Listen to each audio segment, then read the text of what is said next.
Bismillahirrahmanirrahim. Assalamualaikum warahmatullahi wabarakatuh. Pada kesempatan kali ini kita akan membahas materi di pelajaran 5 ya. Aku cinta Nabi dan Rasul.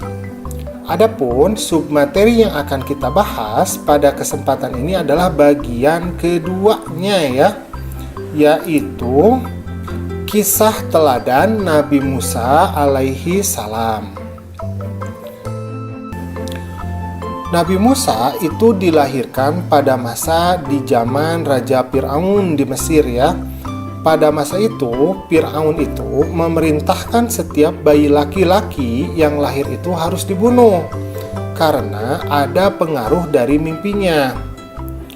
Menurut ahli nujum itu peramal ya, mimpi Raja Fir'aun ini menandakan akan lahir seorang bayi laki-laki dari kalangan Bani Israel yang kelak akan membinasakan kekuasaannya.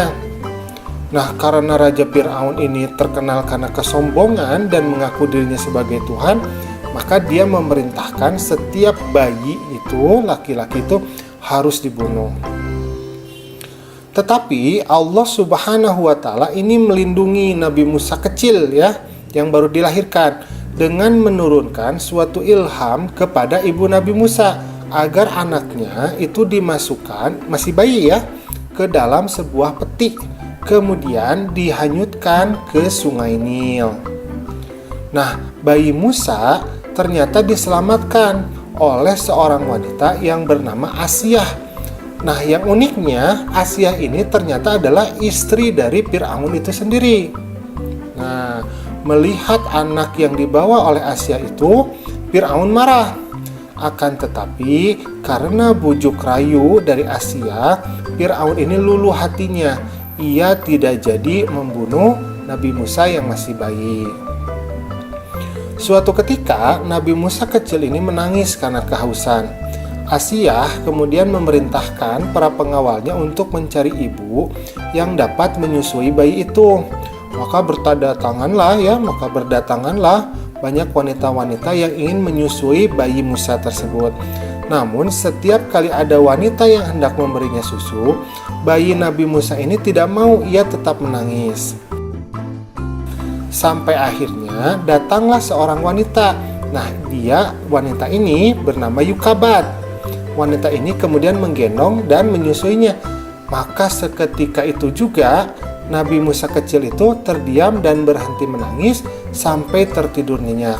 Nah, orang-orang tidak mengetahui bahwa ternyata Yukabat ini adalah sebetulnya ibu dari Nabi Musa itu sendiri. Selanjutnya, Asyah meminta agar Yukabat tinggal di lingkungan istana untuk mengasuh Musa kecil. Maka Yukabat pun bersedia dan dengan senang hati mengasuh anaknya sendiri di lingkungan istana Fir'aun. Ketika Nabi Musa sudah dewasa, Nabi Musa ini diberikan oleh Allah itu suatu mukjizat, yaitu tongkat yang dapat dijadikan ular. Tangan Nabi Musa itu juga dapat mengeluarkan cahaya dan menjadi pelindung baginya dari ketakutan.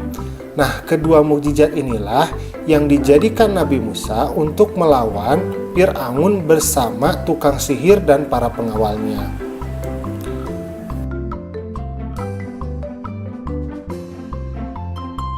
Suatu ketika Nabi Musa ini menemui Fir'aun. Kedatangan Nabi Musa di Mesir ini membuat Fir'aun marah dan menuduh Nabi Musa sebagai tukang sihir yang hendak mengusir Fir'aun dari negeri itu. Kemudian Nabi Musa mengingatkan Fir'aun, "Janganlah kamu membuat dusta, nanti kamu dibinasakan dan mendapat siksa oleh Allah Subhanahu wa Ta'ala." Tetapi Fir'aun dan tukang sihirnya tetap saja melawan dan menantang. Akhirnya Nabi Musa pun meladeni Fir'aun tersebut dan berkata, "Kalau begitu, kumpulkanlah semua tukang sihirmu, datanglah beramai-ramai, kita berjumpa di suatu tempat." Maka di hari perjumpaan itu, tukang sihir Fir'aun berkata, "Ya Musa, lemparkanlah tongkatmu lebih dahulu atau kami yang akan memulai lebih dahulu." Maka Nabi Musa pun berkata, silahkan kamu terlebih dahulu. Kemudian tukang sihir Firaun itu melemparkan tali-tali dan tongkat-tongkat yang kemudian berubah menjadi ular menjalar mengelilingi Nabi Musa. Maka di saat demikian, kemudian Allah berfirman, A'udzubillahi minasyaitonirrajim, wa alqi ma fi yaminika talqaf ma sona'u innama sona'u kaidu sahir wala yuflihus sahiru haitsu ata. Artinya, dan lemparkanlah apa yang ada di tangan kananmu, niscaya ia akan menelan apa yang mereka perbuat. Sesungguhnya apa yang mereka perbuat itu adalah tipu daya tukang sihir belaka, dan tidak akan menang tukang sihir itu dari mana saja ia datangnya. Maka Nabi Musa pun mengikuti perintah Allah. Kemudian ia melemparkan tongkatnya. Seketika itu jadilah tongkat itu ular yang sangat besar, merayap sambil memakan ular-ular tukang sihir Firaun. Kejadian ini membuat sebagian tukang sihir Firaun itu merasa takjub dan mengaku kalah. Kemudian mereka bersujud kepada Allah. Nah, melihat tukang sihir tersebut telah beriman kepada Nabi Musa, demikian juga istrinya Siti Asyah, maka Firaun bertambah marah dan ganas.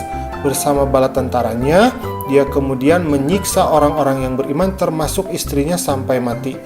Melihat yang demikian, Nabi Musa dan orang-orang yang beriman kemudian mundur dan mereka melarikan diri dari kota Mesir. Firaun dan para tentaranya itu terus mengejar Nabi Musa dan pengikutnya sampai ke dekat di pantai Laut Merah. Nah, Nabi Musa dan pengikutnya menjadi kebingungan.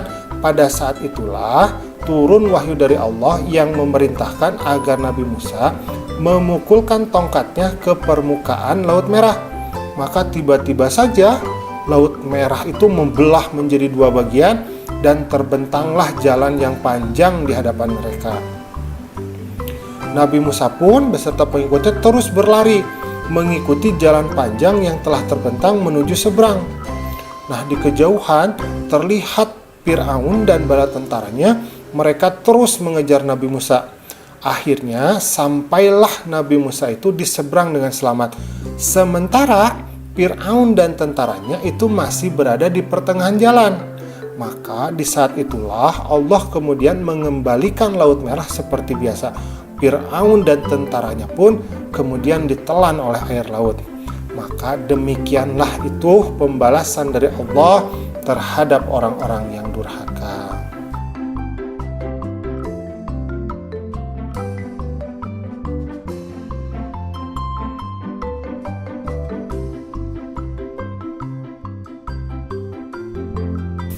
Nah, itulah kisah Nabi Musa ya, tentang perjuangan Nabi Musa dalam memperkenalkan agamanya di kalangan Bani Israel. Alhamdulillah, pembelajaran kita pada hari ini sudah selesai. Nah, ingat ya, kita ini harus menjadi seorang yang pemberani dan mampu berkata yang benar walaupun itu terasa pahit. Assalamualaikum.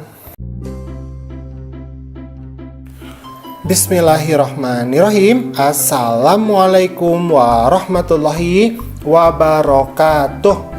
Pada kesempatan kali ini kita masih akan membahas di pelajaran 5, Aku Cinta Nabi dan Rasul.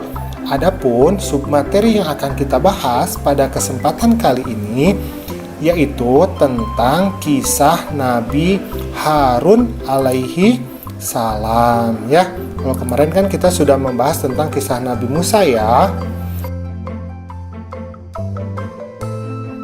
Nabi Harun itu adalah kakak kandung dari Nabi Musa. Tutur katanya fasih, perilakunya santun, dan kesetiaannya kepada Nabi Musa itu sangat besar. Jadi Nabi Harun ini adalah saudara yang selalu mendampingi Nabi Musa ketika berdakwah dan menemui Firaun. Bahkan kesetiaan Nabi Harun ini diabadikan di dalam Al-Quran, yaitu di dalam Quran surat Toha ayat ke-47. A'udzubillahi minasyaitonirrajim. fa'tiyahu faqula inna rasula rabbika fa'arsil ma'ana Bani Israil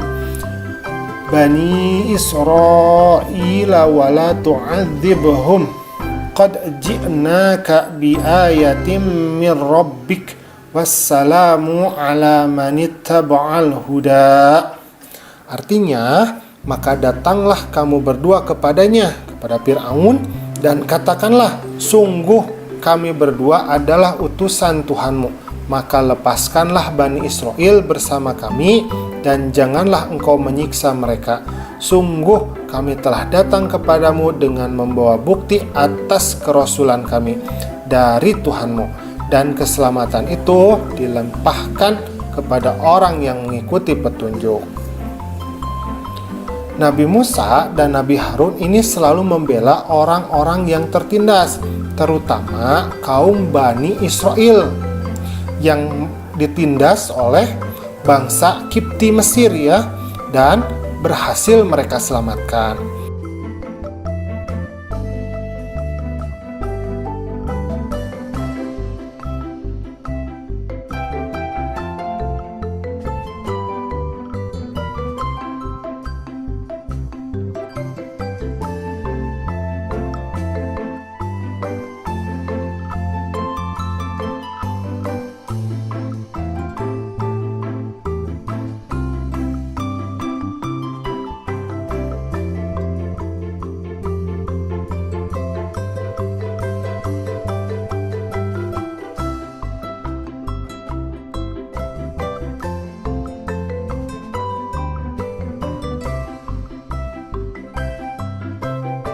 Nabi Musa meninggalkan Bani Israel selama 40 hari untuk menemui Allah di puncak Gunung Sinai.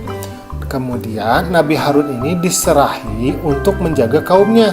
Akan tetapi setelah Nabi Musa kembali, maka dia kaget karena ia melihat kaumnya itu justru menyembah berhala berupa patung. Nah, Nabi Musa pun marah. Maka ia bergegas menemui kakaknya, yaitu Nabi Harun. Ia lalu memegang dan menarik rambut kepala saudaranya. Nabi Harun berkata, "Wahai anak ibuku, kaum ini telah menganggapku lemah dan hampir saja mereka membunuhku. Janganlah engkau permalukan aku di depan orang-orang, dan jangan engkau jadikan aku sebagai orang yang zalim." Nah, maka Nabi Musa pun sadar dan ia merasa bersalah. Lalu berdoa kepada Allah, "Ya Allah, ya Tuhanku, ampunilah aku dan saudaraku, dan masukkanlah kami ke dalam rahmat Engkau, dan Engkau adalah Maha Penyayang dari semua penyayang." Nah, itulah kisah dari Nabi Harun yang selalu setia menemani Nabi Musa.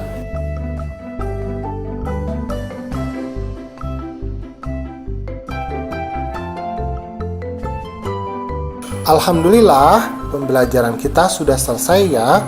Jangan lupa teladanilah sikap Nabi Harun yang selalu setia dan berani dalam membela kebenaran. Assalamualaikum.